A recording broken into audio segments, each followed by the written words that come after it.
There is a tendency amongst partakers of video games to often assume that everyone who plays games has played titles that are popular enough to transcend the market and become part of the popular cultural zeitgeist broadly. I hear this in YouTube videos fairly frequently. Since I've been playing games since the 80s, there's no small reaction of surprise or disbelief when persons who know me and or are aware of this facet discover that I've not played many of those games myself. I thought it might be fun to compile a list of the mega popular titles that I've never played, many of which I probably also never will.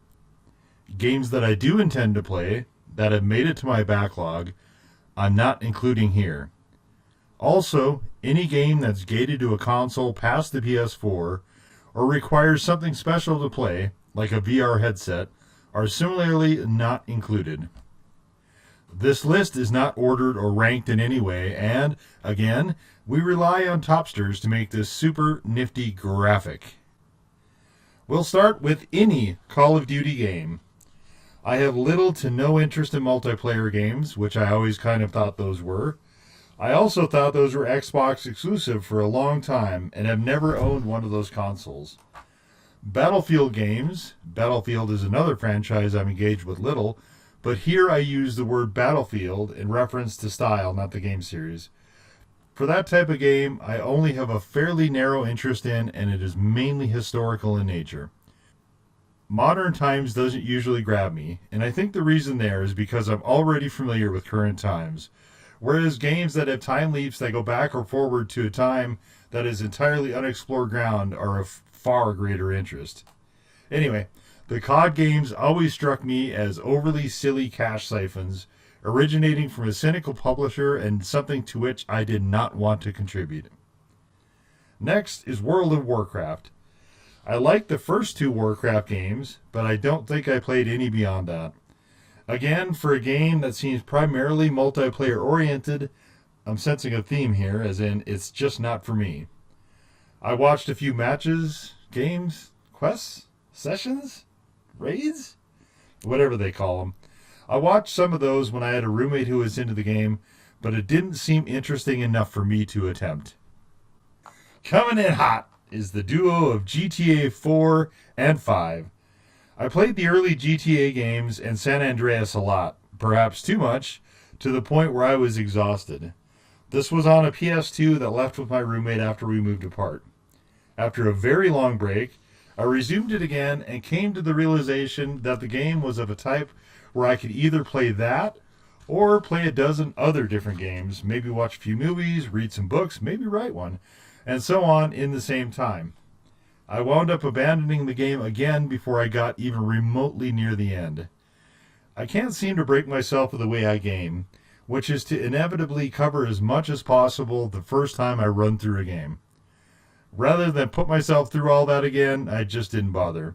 Although, I did finish Saints Row 2, mostly, fuck those dogshit helicopter missions right in the face, which I thought was the best version of any GTA game, though obviously my frame of reference is incomplete. Anyway, GTA 4 and 5 do not seem to have gripping characters on the level of CJ. That voice actor didn't get paid enough, whatever they gave him. And the GTA storylines I found universally kind of nonsense, but maybe I will re-enter the Rockstar world one day, as the driving in GTA 5 does look pretty cool. This next title seems to shock the most people when they find out I haven't played it, and it is Skyrim. So, a very long time ago I beat Oblivion, whacked all the way through the game, played the many zillions of missions, and threw in a pretty wild amount of hours. While I did enjoy it greatly, I very definitely burnt myself out on that to the extent that I was pretty crispy for a long time for nearly all fantasy-oriented RPGs. This was not helped at all when I did a very dumb thing and, at the suggestion of others, attempted Morrowind a short time later in the midst of still being fried. Morrowind was not even remotely in the same league as Oblivion for me, very much counter to the suggestion that it was better. When Skyrim came along and seemed like it would take even longer, I withdrew into a cave, curled myself into a little ball, and am still huddled there, in the dark, rocking back and forth and consoling myself. despite apparently buying the game on Steam at some point. As there is no real barrier to it, I'll likely play this someday, but not anytime soon. Saddle up, partner. Let's head out rootin' tootin' west for RDR2. I think I attempted to play the first RDR, hung out for the train ride, got off the train, got to some checkpoint or other, and noped on anything further, as I found the game excruciatingly dull. I guess you could say I haven't played either of the RDRs, actually.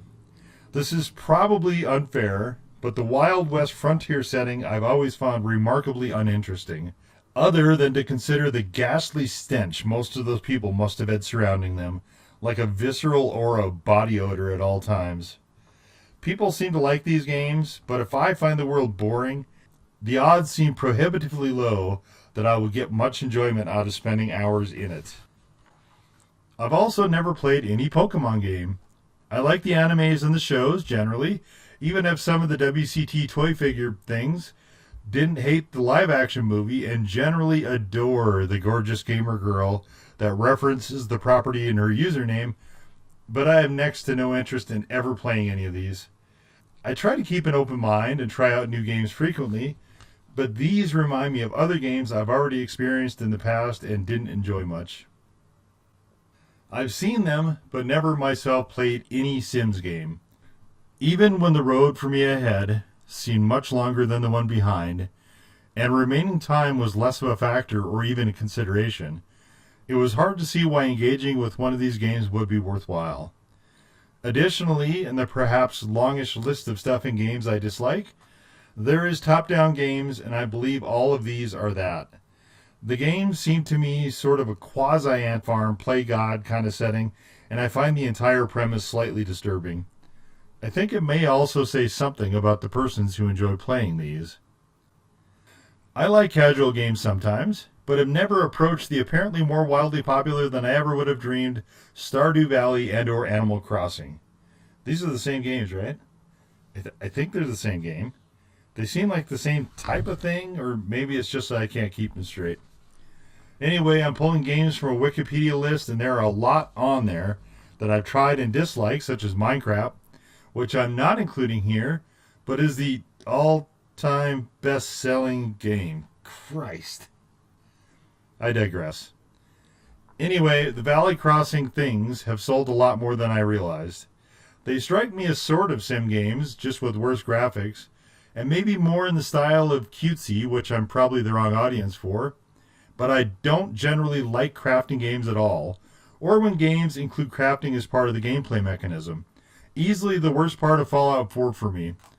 Okay, that or Preston fucking Garvey. And I don't want to plant gardens and be annoyed by yet another fishing mechanism and all that. I'm undoubtedly short-selling these, but I'll have to live with that, okay? Me. I will be the one. I'll do it. It's all my fault, all right? I'm the one who has to live with it. Okay, fine then. We take a dark turn next into the bane that started the plague, wherein I've studiously ignored playing any of the FromSoft games with souls in the name, or any related games, including Sekiro and Elden Ring. I did, however, play Bloodborne before I realized what it was. My gameplay went a little something like this. The entire time I was in that world, it felt like there was an unpleasant itch at the back of my neck under my skin. I got to a certain point and couldn't figure out how to progress the game. After spending a couple hours and being increasingly annoyed at what seemed like input delay when I tried to attack stuff with a melee weapon, I figured the game was maybe bugged, like Killzone 2 was when I attempted to play through that on the PS Plus streaming thing. So, for Bloodborne, after fighting the same goddamn enemy enough times that beating it became rote, after reading a walkthrough online so I could progress the cocksucking game, attempting yet again a method which I'd already tried several times, and having that fail yet again, I punted that bitch through the goalposts of hell and never looked back. I've said a number of times I think the Souls-like trend is one of the worst viruses to ever infect gaming, and here I am, yet again, saying it and standing on it. The graphics in those games look really good though, credit where it's due. I probably have finished some games that are Souls-like somewhere along the line, But usually, as soon as I recognize a game as that, its days are inevitably numbered. I have also not played most of the Zelda games. I don't own now, nor have I ever owned, any Nintendo console. This is not likely to change, though that Suika game that Ludwig was playing on the Switch that one time looked kind of cool. I did play the first Zelda, which was the first game I can ever remember as proudly being a zillion hours of incredibly grindy, boring, repetitive gameplay to finish. Most of Nintendo games I consider kiddie bullshit, but that doesn't make those bad games, I suppose, as much as games holding low interest for me. Next is an entry I found kind of surprising when I saw it on the list. Turns out I've also not played any Borderlands game. As I just said, for those of you not paying attention to the sounds coming out of my mouth 26 words ago, I was kind of surprised to see Borderlands 2 in the sales list, as I had no idea it was that popular. Well, shame on me then. Anyway, I like cel-shaded art, but generally dislike looter shooters and battle royales, so I guess you can include all those games in this list by default. Anyway, a cel-shaded looter shooter is still not going to hold much appeal. If I want to check out any Borderlands, I can always go watch one of Oboshu's old videos, except even though Oboshu's is one of my favorite creators and one of the few that I will immediately check out whenever he posts up new content, I don't think I've ever made it through a single Borderlands video of his. The game, that is. I did watch all of his Borderlands movie video. He's a great creator, and for context, I watched all 6 hours of the Amy stream. But Borderlands stuff I find too mind-numbingly dull to watch for long, even in his masterful hands. When I first thought up the idea for this video, I figured, as I tend to do for all of these, that it would be a relatively simple premise. But because I'm a stone-cold fucking moron, I didn't correctly assess the difficulties in how to properly gauge the meaning of the word popular, let alone with the modifying verb immensely in front of it. I defaulted to sales for at least a baseline, but, well, shit. Let me take you back to the old days, when we had this little thing called radio. See, back then, when we were banging rocks together to make our stone knives before going to sleep on bearskin rugs, songs would often play on the radio. Frequently the same song repeated hourly or every 90 minutes or whatever, in what was referred to as heavy rotation. The charts, which were popularized by a magazine, if you don't know what a magazine is, look it up. I'm not going to explain that, but I'm referring to a form of print media rather than a bullet holding device. Where was I? Now you made me up and lose track. Right. The charts were in a magazine called Billboard, which ostensibly tracked popularity. It strongly suggested sales, but there was so much behind-the-scenes shit going on, payola, etc., there was no way to actually rely on the numbers and thereby use them to track popularity, which one might reasonably think should reflect the public's reception of something. I am going somewhere with this, just hang on. First, we compare the Billboard chart to the box office charts of the time. The box office tallies had a margin of error, wherein the theaters or chains reported ticket sales, but generally, assuming those entities were providing relatively factual numbers, sales figures were a better indicator of a movie's popularity, as you had to plunk down your money and buy a ticket to experience the fucking thing. Whereas you could experience, or perhaps even enjoy, a song for free by virtue of being in proximity to any speaker reproducing it. If you had a friend who bought a cassette of the 1984 Twisted Sister Stay Hungry album, and you both really liked the album, the singular cassette sale would not be a one-to-one reflection of its popularity with you both. Any fucking way, with services like Game Pass and PlayStation Plus, wherein a game can be played in entirety and perhaps enjoyed, perhaps even enjoyed greatly, without ever also being purchased individually, those figures are not going to be reflected in game title sales data. As publishers continue to push price creep for new titles, this will be more and more the case. There is also the problem of different versions of the same title, such as Ultimate Editions, etc. There is a recent trend of player engagement from publishers trying to spin statistics in their favor. However, if I'm playing, say, Ghost Recon Breakpoint, I'm obviously engaging with it. If I then finish the game, sidestepping all the odious microtransactional bullshit along the way, because I found my player character kind of entertaining, but the game overall was just so-so, I would put this at relatively low personal popularity. If I were using a rating system, say a 1 through 10, I'd give it perhaps a generous 6.5, which I'd consider as somewhat lukewarm. The point here I'm hopefully making here is that, considering all these factors, assessing relative popularity for a singular title becomes much more intangible. Or tricky, if you will. We all know, is Trickadoo rock around, that's right on time? Yes, for sure, granted. But so is this determinative process, assuming we want some degree of accuracy into quantifying popularity. Okay, right, I hear you saying. But also, what about all those other franchises that are out there, maybe not on the Wikipedia sales list, but popular enough to at least be a series, that you haven't referenced at some nebulous point or other in your increasingly voluminous works? What about those? What about, say, Bioshock? Fine, yes, Bioshock. A lot of people seem to really adore this franchise, and I had access to the first one on an Xbox 360, which I played and promptly hated. As in, I nearly immediately stopped playing it, seeing as how it combined a couple of elements of game design I loathed back then. The game seemed to be using darkness as a crutch to simulate spooky, scary, and was set underwater.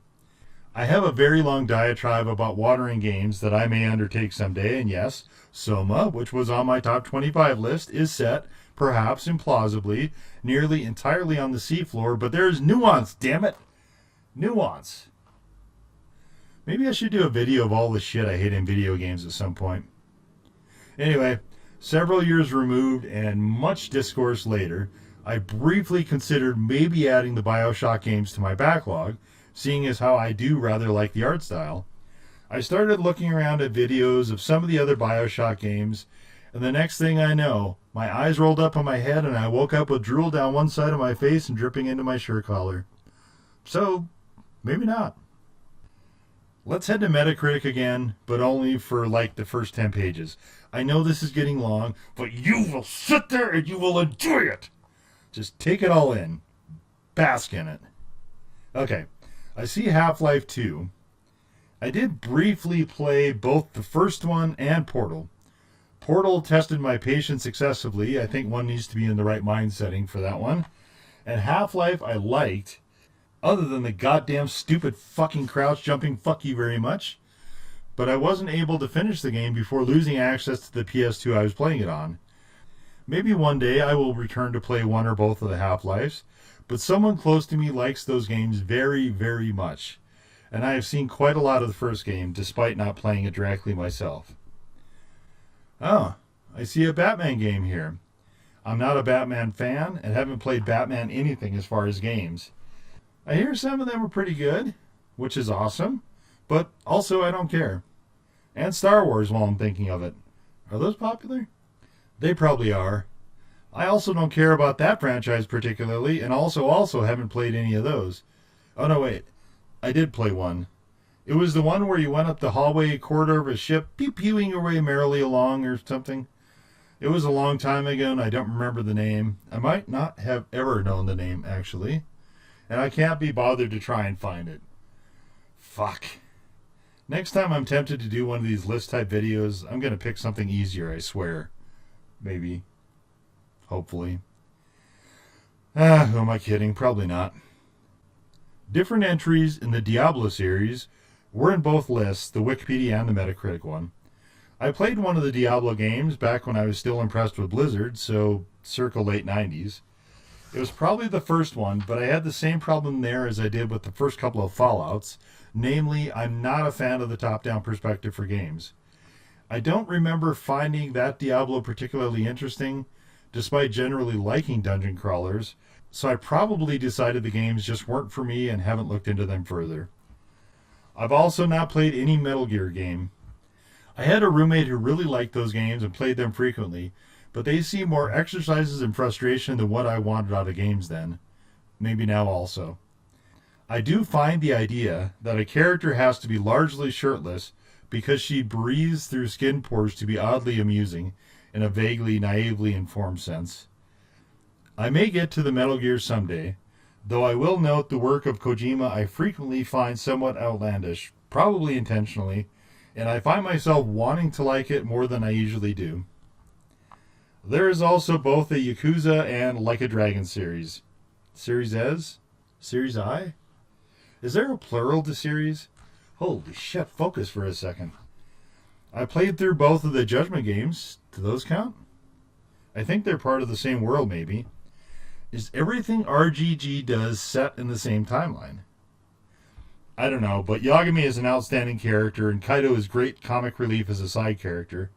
Actually, all the side characters Yagami regularly associates with in both games are fantastic. As to the other two series, I might get to playing those, if only so I can see if I can pick up a bicycle and work over a group of thugs with a whirlwind, as I did over and over in the Judgment games, or pick up a crate or traffic cone and beat them senseless, which I also did a few good times. My main issue is that the games are a hefty time commitment. The main thing holding the Judgment games from making my top 25 list was that they're honestly overlong, and there's a lot of filler in both, which are the same things I roughly expect from the Yakuza and Like a Dragon games. Nothing wrong with that per se, but it means I kind of have to work myself up to even start them, and I've got this backlog, see, and I'll never get to it if I keep constantly fucking about with... Okay. For you. I went all the way to page 20. For you. Right past the promised 10 pages on Metacritic. For you. All the way to page 20, which is another 480 games. For you. And I think this video now probably covers most of my major lapses to fit the criteria. We're well past 3,600 words. Why use one word when 50 will do? For what I meant to be a pretty simple and light video, and I filled up the tree thing on Topsters with a bunch of games that people love, but to which I'm largely oblivious, and I've done my time on Maple Drive. As always, thank you for watching.